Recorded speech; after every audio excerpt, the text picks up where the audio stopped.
carnaval eu vou sair da cidade. Esse é o Gustavo, que um dia teve a bela ideia de levar sua namorada, Ana, e seu cachorro Tapa para fazer um passeio de carro. O trajeto, a volta completa ao mundo. Foram quase 130 mil quilômetros percorridos, 746 dias viajados, 46 países visitados. Tudo isso foi minuciosamente registrado em fotos, vídeo e no blog do Gustavo. Foi assim que nós, viajantes e internautas desse planeta, podemos acompanhar cada contratempo, cada perrengue, cada surpresa dessa jornada. A cada fronteira vencida, vimos como o Tapa veio a se tornar o cão mais viajado do mundo. Uma história que merece ser recontada. Pegue carona você também na viagem deste casal e seu fiel labrador pelo mundo. Eu me agapei meu cachorro, eu me agapei meu cachorro. Sinfonia de sapo, besouro carrapato, eu cheiro. A passagem de nossos intrépidos blogueiros pelo Oriente Médio foi até agora a parte mais difícil de sua volta ao mundo. E a gente viu quando o sol morreu. Mas os percalços, o frio, os choques culturais e a frustração de terem que mudar a rota não foram suficientes para fazê-los desistir de seu intento. Enquanto esperam o inverno passar para pegar a Transiberiana, resolveram relaxar nas praias da Turquia, longe do frio e dos problemas. Então, assim que a gente saiu do Irã, a gente passou pelo Kurdistão e a nossa primeira parada foi o Lago Van, que é um lago super bonito que tem nessa região da Turquia. E a gente pegou uma nevasca danada, né? Tava super frio, era cada peteca de neve desse tamanho, assim, tava nevando muito. Na época era virada de ano, a gente acabou passando o Réveillon lá. Contagem de anos diferente, não teve Réveillon, não teve nada. Nosso Réveillon foi dentro do quarto de hotel, com muita neve e 4 cervejinhas que a gente conseguiu comprar que o Gustavo conseguiu comprar no boteco escondido, porque lá também não pode comprar cerveja em qualquer lugar. Já estava cansado desse frio, era inverno. A gente falou, pô, vamos pras praias da Turquia. Depois você vive tanto tempo com neve, chega uma hora que enche o saco e a gente foi em direção às praias da Turquia, que são famosas pela água clara, que é o mesmo mar que tem na Grécia, né? E assim, nossos heróis começam a se deslocar em direção ao oeste, onde o inverno ia ficando menos rigoroso. Passaram dias acampando em prainhas isoladas e vazias. O lindo litoral turco é todo recortado e cheio de surpresas, como o castelo medieval de Marmuri Kalesi, imponente e soberano na beira do mar. A cada dia que viam morrer, a cada deslumbrante pôr de sol, esperavam pacientemente a natureza abrir seus caminhos em direção às estepes agora congeladas da Sibéria. Na verdade, a gente estava esperando o inverno acabar, porque a nossa ideia era cruzar a Sibéria, né? Cruzar a Sibéria no inverno, segundo todos os europeus, eles falavam, cara, vocês vão morrer se vocês forem no inverno, não vai que vocês vão morrer. Então eu falei, pô, então vamos esperar acabar o inverno para a gente subir para a Europa e lá entrar pela Rússia, né? Depois de explorar bastante a costa turca, nosso trio se apaixona pelo vilarejo de Kars, que descrevem no blog como uma das cidadezinhas mais agradáveis da Turquia. O camping pareceu para eles um dos melhores de toda a viagem. Ali decidiram passar umas semanas, arrumando o farofa móvel e descansando para enfrentar o longo caminho que ainda tinham pela frente. A estação era de chuvas, mas para quem enfrentou nevascas sem fim, isso nem era problema.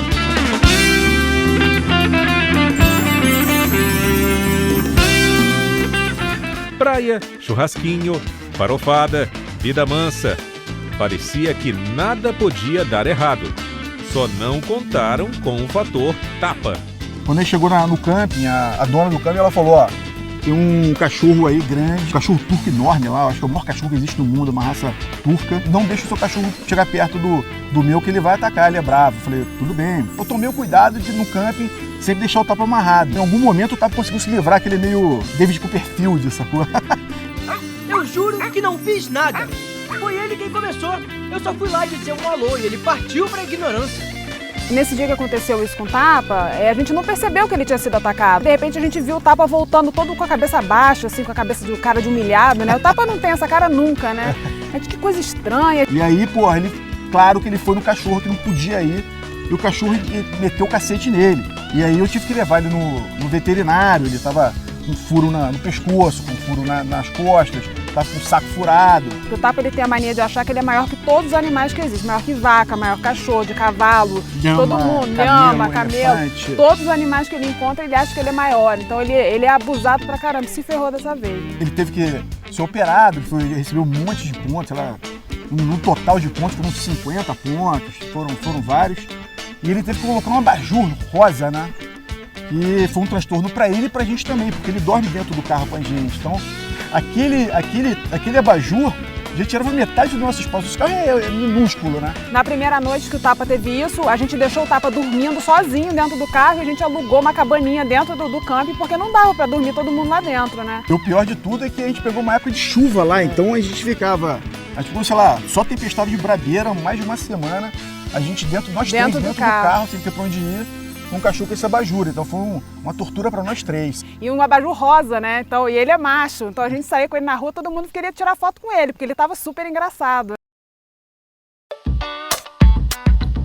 O Tapa teve que ficar um tempo de repouso, de modo que nossos aventureiros tiveram que passar mais tempo que o previsto no camping. Mas assim que estava em condições de viajar, era hora de levantar âncora e zarpar em direção à Europa. Esta seria a terceira vez que entrariam no velho continente. No caminho, aproveitaram para conhecer Éfeso e a lendária Troia, cuja saga de sua conquista foi contada na Ilíada, de Homero. Gustavo ficou decepcionado com o cavalo de Troia que encontrou na cidade. Esperava algo mais, digamos assim, homérico. Para seu consolo, na vizinha Sanacali, está o cavalo usado no filme Troia, com Brad Pitt. E esse o impressionou. O estratagema de usar o cavalo para entrar nas fortificações deve a sua importância a escritores posteriores. Quando ainda estavam em Sanacali, se preparando para reentrar na Europa, o destino prega outra peça em nosso casal. E pela primeira vez, eles contemplam com seriedade a possibilidade de abandonar sua volta ao mundo no meio. Um episódio que no blog Ana define como uma das maiores emoções de sua vida. Dias de sofrimento, angústia e muita dor. A Ana começou a sentir umas dores assim no útero, muito fortes e tal. E quando a gente chegou, a gente estava decidindo sair da Turquia, as dores foram aumentando dela e a gente decidiu levá-la no hospital. A gente descobriu que ela estava grávida. E aí a gente falou, caramba, cara, tá grávida, ferrou, né? Acabou a viagem, vamos empacotar o carro, botar no container. Depois, pô, sei lá, a gente viaja de novo, deixa pra lá. A vida é assim, né, cara? A vida muda num piscar de olhos sem você menos esperar, isso vale pra todo mundo. Mas infelizmente, ela teve um aborto espontâneo e a gente decidiu seguir a viagem adiante, apesar de ter acontecido uma coisa tão feliz com a gente.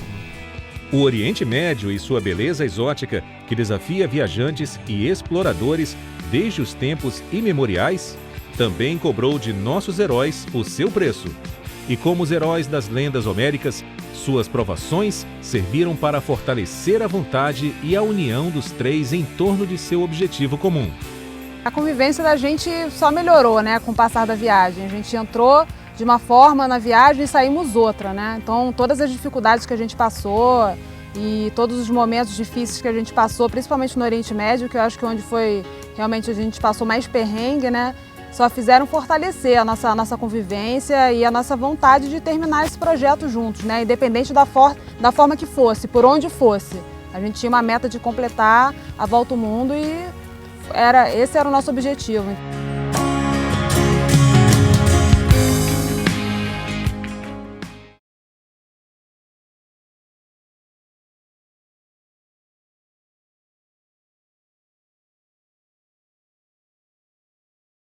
Ana, Gustavo, e o cachorro Tapa tiveram muitas alegrias, mas também passaram por duras provações em seu giro pelo Oriente Médio. Fortalecidos em sua união e mais determinados do que nunca, entram novamente na Europa. Desta vez, a Bulgária foi a porta de entrada. Assim que a gente entrou na Bulgária, era a nossa terceira entrada na Europa nessa viagem, né? Então a gente estava muito preocupado de conseguir entrar ou não. Era o nosso único caminho possível para entrar pela Rússia, seria esse. A gente tinha que entrar na Europa, senão a gente estava ferrado, né? E o único empecilho que a gente tinha no momento era o cachorro, porque o cachorro estava todo furado, ele estava com um monte de furo, um monte de machucados espalhados pelo corpo. E a gente ficou na paranoia que na aduana o pessoal entrasse numa do cachorro estar ferido e não poder entrar, né? Mas o pessoal lá foi tolerante, entendeu que o cachorro tinha sido atacado, que ele estava bem de saúde, a documentação dele estava ok. Então, para nossa sorte, a gente conseguiu entrar agora a nossa ideia era esperar acabar o inverno, ou então o fim do inverno, para entrar na Rússia. A primeira parada de nosso trio na Bulgária foi em Sofia, uma das mais antigas capitais da Europa. Sua história remonta ao século VIII a.C. Com a liberação da Bulgária do domínio otomano em 1878, o príncipe Alexandre Idem-Battenberg convocou os melhores arquitetos do Império Austro-Húngaro para dar uma nova cara à cidade. A entrada na Bulgária não foi muito planejada, né? A gente teve que mudar a rota devido aos acontecimentos que a gente teve lá na Turquia e o nosso problema no Irã também, de não conseguir mandar o carro de lá para outro país. Então a gente voltou pela Europa para seguir em direção à Rússia, né? E a entrada na Bulgária foi uma entrada meio conturbada, porque estava nevando muito, a gente tinha acabado de fugir da neve, voltamos para a neve de novo, a gente não estava esperando pegar esse frio, a quantidade de neve que a gente pegou, e a gente foi parar em Sofia, né, que é a capital da Bulgária, e foi bem bacana, assim. Com o fim da Segunda Guerra e a entrada da Bulgária no bloco comunista, mudaram as características arquitetônicas da cidade. O classicismo socialista dominou as novas construções no centro e as periferias se expandiram sob a estética da fria arquitetura brutalista, com suas torres de blocos de concreto e conjuntos de apartamentos pré-fabricados. Porque era um país que a gente não estava nos nossos planos, uma cidade bastante antiga, assim, e um fato interessante, a catedral de lá é feita de ônix brasileiro. A Catedral Ortodoxa de Alexandre Nevsky é o cartão postal de Sofia. Exemplo de arquitetura neo-bizantina, comporta até 5.000 fiéis, tem o domo de ouro e foi construída com ônix brasileiro, pedra mais nobre do que o mármore, e que confere à catedral a sua característica de cor verde. A última parada dos blogueiros viajantes na Bulgária foi em Ruzi, simpática cidade à beira do Danúbio. Na margem oposta deste romântico rio, estava o próximo país no roteiro do Farofa Móvel, a Romênia. Pra gente que é brasileiro, a gente está acostumado com lama, com areia, mas a neve é uma novidade pra gente. É infinitamente mais difícil você dirigir no gelo e na neve do que na areia e na lama. Tem que tomar um cuidado danado para não sofrer um acidente, especialmente na Romênia, né? Que a Romênia, aí você mistura tudo, né? Lama com neve. E a Romênia, ela tem muita estrada. Muitas dessas estradas não são boas, são de lama, né? Devo confessar que a vida é muito melhor sem um balde rosa no pescoço. Como as condições climáticas nas tundras siberianas ainda eram severas, Gustavo e Ana matam tempo atravessando a Romênia por estradas secundárias que, de acordo com eles, é a sua forma predileta de conhecer um país. Quando a gente não está com muita pressa, a gente sempre optava por pegar estradas secundárias, né? Consegue conhecer o país mais a fundo, né? As estradas principais do mundo são boas para serem utilizadas quando você está com pressa. Foi legal ter passado por aquelas vilas da Romênia, rurais, assim, a gente vê o pessoal passando de carroça, arquitetura típica, bem bonita da Romênia. As vestimentas também, bem peculiares da região, né? Camponesa, aquelas camponesas com aqueles lenços na cabeça, os homens também, então assim, foi bem interessante passar por esse lugar. E ainda é mesclado com algumas construções medievais, bonitas, bem entendeu? Bonito. Da mesma forma que é impensável ir ao Vaticano e não ver o Papa, também é impensável ir à Romênia e não ver o Drácula, ou pelo menos o seu castelo. Nossos valentes aventureiros penetraram nas sombrias florestas da Transilvânia para conhecer mais daquele que é certamente o maior produto de exportação da Romênia. Eu acho que a atração principal da Romênia, que todo mundo pensa, é na Transilvânia, né? É lá que está o Castelo do Drácula. A gente não poderia passar pela Romênia sem dar uma pescoçada lá no Castelo do Drácula, né? Realmente é fantasmagórico, né? A gente chegou lá de noite e tal, e ele tem uma aparência bem de desenho animado, assim, e a gente deu a sorte de ver ele com neve, então o pé dele cheio de neve, foi super bonito, assim, com os rios em volta todos congelados. Aí entramos no castelo, e lá conta toda a história de quem era o Drácula, o que ele fazia com os inimigos dele, como ele inspirou o vampiro, né? Porque na verdade o Conde Drácula não era vampiro, né? Ele era um cara que empalava, era um cara super cruel que pegava os inimigos e empalava eles num pau e matava as pessoas assim. E ele inspirou uma lenda. Como a gente tem Saci Pererê, os romenos têm o vampiro, né? Então é uma lenda local, o vampiro, e depois que teve o filme, virou uma mania mundial, né? Saindo da Romênia, o Farofa Móvel atravessou a Hungria, chegou a Salzburg, na Áustria, terra de Mozart, e cenário do filme Noviça Rebelde. O centro histórico cortado pelo rio Salzach tem várias igrejas no estilo barroco e dominado pela onipresente fortaleza de Hohensalzburg, que durante a Primeira Guerra serviu de prisão para soldados italianos. Então a gente foi para a Áustria, né? E a nossa parada foi em Salzburg. É uma cidade linda, toda cortada por pontes, aquela arquitetura austríaca toda certinha, com aqueles castelinhos. É uma cidade que a gente gostou pra caramba. O Tapa adorou ficar olhando na ponte para baixo, queria pular no rio, e a gente teve que segurar ele para ele se jogar naquele rio congelado, porque se depender do Tapa, né, ele vê um rio, ele entra e ele lá com certeza ele ia passar perrengue com frio. Né? Se queriam um cachorro que tivesse medinho de água fria, deviam ter adotado um chihuahua e não um labrador, né, gente?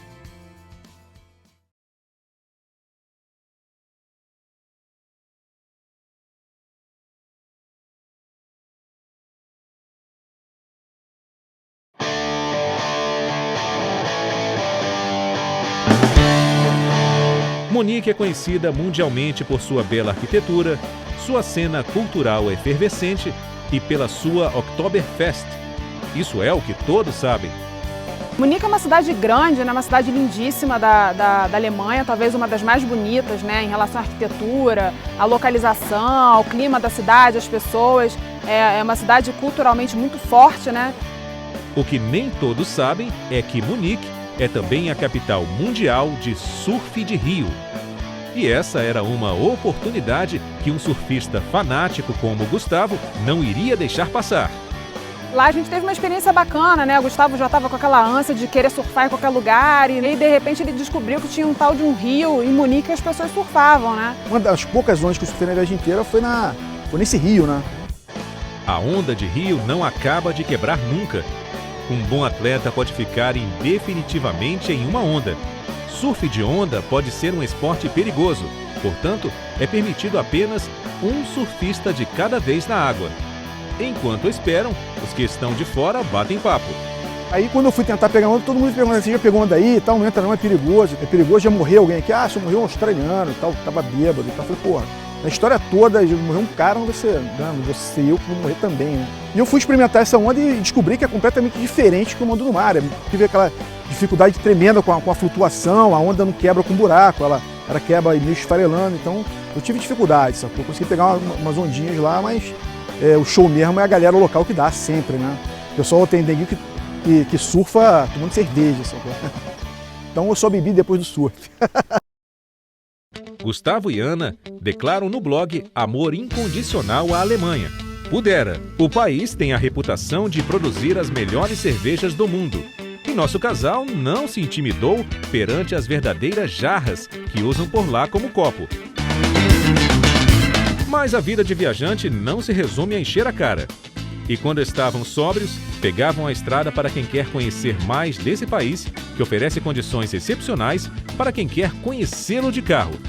Nós saímos de Munique em direção a Frankfurt, né? Frankfurt é uma cidade também super famosa da Alemanha. É uma cidade que tem uma estrutura bem bacana, assim como qualquer outra da Alemanha, né? A Alemanha é um país muito estruturado para turismo, em qualquer cidade, mesmo as menores. Então a gente encontrava muita facilidade nesses lugares, né? A gente conseguiu um camping super bacana lá também, isso é bem peculiar da Alemanha, né? Tem tudo para você usar, tem internet, tem cozinha, tem tudo. Frankfurt é uma cidade moderna, né? É uma cidade que tem um centro moderno, um centro financeiro moderno, é mesclado com aquelas construções bicudas, aquelas igrejas bicudas. Cidade super bonita para conhecer, para passear também.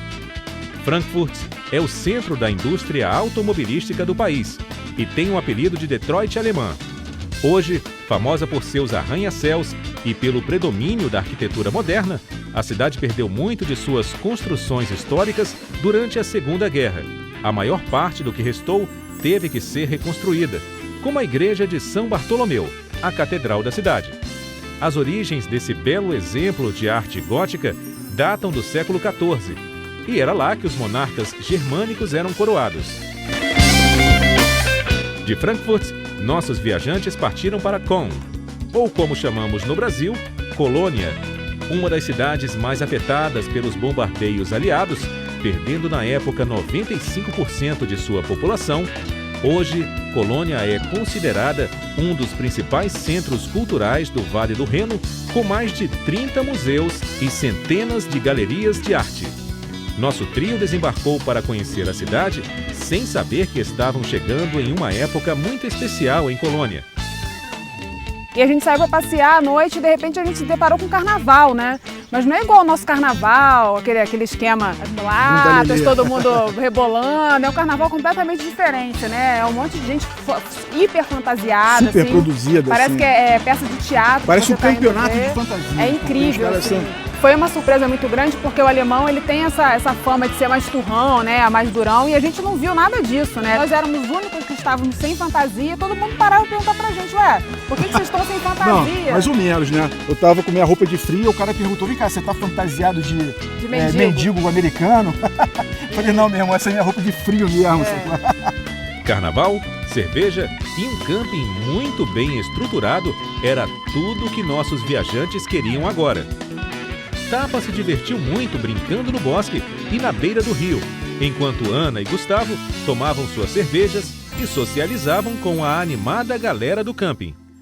Aproveitando-se das facilidades aduaneiras da União Europeia, os intrépidos blogueiros agora cruzam a fronteira de novo e visitam uma última cidade na Alemanha, Dresden.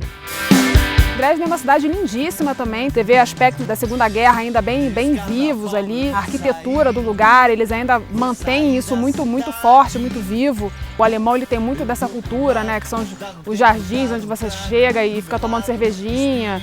Com certeza Dresden também é uma cidade que a gente recomenda para todo mundo visitar quem puder. Admirando a beleza de Dresden e o comportamento afável de seus habitantes, Gustavo reflete sobre a peculiar relação entre os alemães e seus cães, não sem uma ponta de inveja. Uma coisa que eu achei bacana na Alemanha é que a maioria dos cachorros andam soltos. Eles são super obedientes, sacou? É aquele negócio, o rigor alemão. Tinha uma vontade de soltar o Tapa, mas o Tapa é maluco, né? O Tapa ele sai correndo na frente, ele faz bagunça, ele faz xixi no lugar errado, entendeu? Faz xixi em cima do outro cachorro. Faz na cara do outro cachorro, ele pula no chafariz. Eu tinha uma vontade de soltar o Tapa também para mostrar que o meu também sabia andar sozinho, mas não podia fazer isso na Alemanha. Dar a volta ao mundo de carro não é para os fracos. E a montanha-russa de emoções que nosso trio experimentou nesses meses são a prova disso. Não são apenas choques culturais e intempéries que desafiam os que ousam tentar. Tem sempre a mão do destino para testar a força de vontade dos aventureiros. A jornada continua agora Europa Oriental adentro, atravessando vários países do antigo bloco soviético e a vasta e inóspita tundra siberiana.